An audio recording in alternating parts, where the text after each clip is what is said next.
Hi, I'm Anna, and today we're right outside of Toledo, driving through the marshes near the Maumee Bay. We're headed to the 3rd annual Lake Sturgeon Release Fest, a project aimed at preserving this threatened species, 3,000 sturgeon at a time. Here we are at the Maumee River, which drains straight into Lake Erie. First, we talked to Joseph from the Toledo Zoo, who told us more about this amazing and unusual animal. Lake sturgeon, they are bottom feeders. They hang out at the bottom of the whatever body of water they're in, albeit a lake or a river. And so that's the coldest part of the water. They eat worms, mollusks, and mainly dead plant matter. But also when they get to a certain size, there's no fish that eats them. So they just hang out and get along with everybody in the water. So they can grow up to 6 feet long, that's right, that little guy, and weigh up to 200 pounds. Today, we will release them into the Maumee River. The reason that we release them into the Maumee is this is a breeding ground for them, but once they reach maturity, at 15 years old, they will swim back to this area, and then they'll start breeding. So male sturgeons tend to live to be about 50 years old on average, and females can live to be up to 100 years old. An immense amount of fertilizer getting into the Maumee River, but also because it takes a long time for them to reach sexual maturity, 15 years, but the primary reason is due to overfishing. It's the caviar.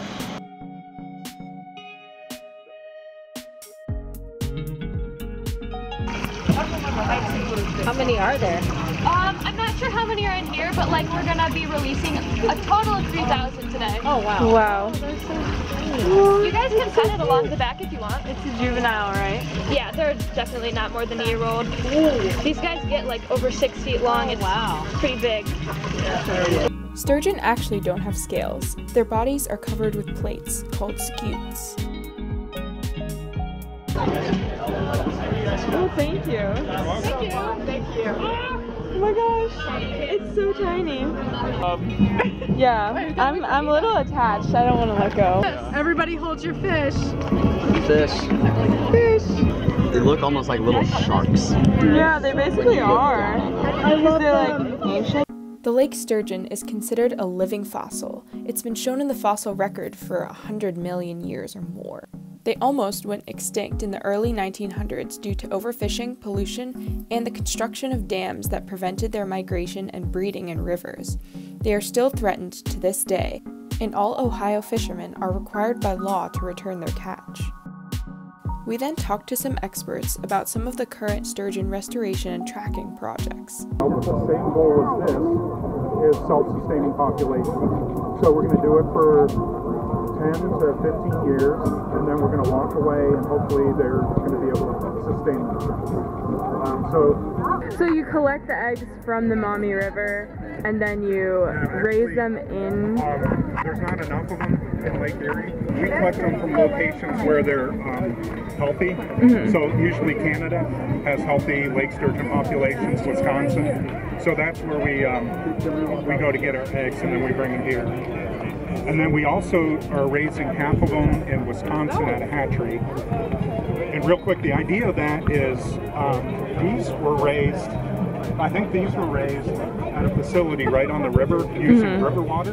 And the idea is we think they imprint, kind of like salmon, you know, they know how to go back where they were born. So the idea is we're not sure how strong that imprinting is, so half of them are raised not in this water, half of them in this water, and all of them are tagged. So we'll see what the return rate is. Okay. And we'll see if it's really important to be raising them with their natal water.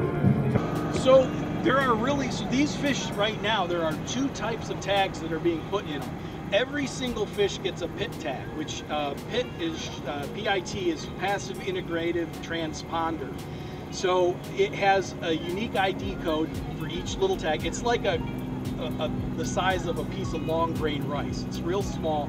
It gets injected under the skin of the fish, and whenever we catch a sturgeon out in the lake, we have a little wand, a little handheld, we can scan over the fish, and if it's got a pit tag, it beeps and gives us the ID number, so we can track that back to where it was released or where it was tagged.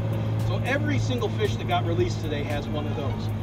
There's a subset of fish, I think it's about 40 or 60 fish each year we do this, that get a acoustic transmitter, and that's the type that sends the signal out. And so those get surgically implanted into the body cavity of the fish, and when they release that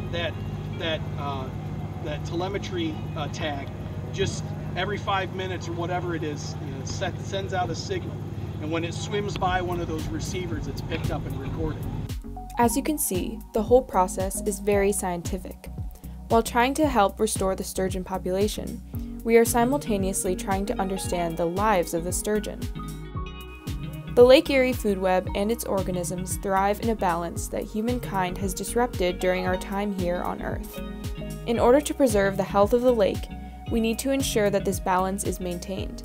We can continue to monitor and preserve the lake sturgeon population for the health of our lake and maintain the valuable ecosystem services it provides. Thank you.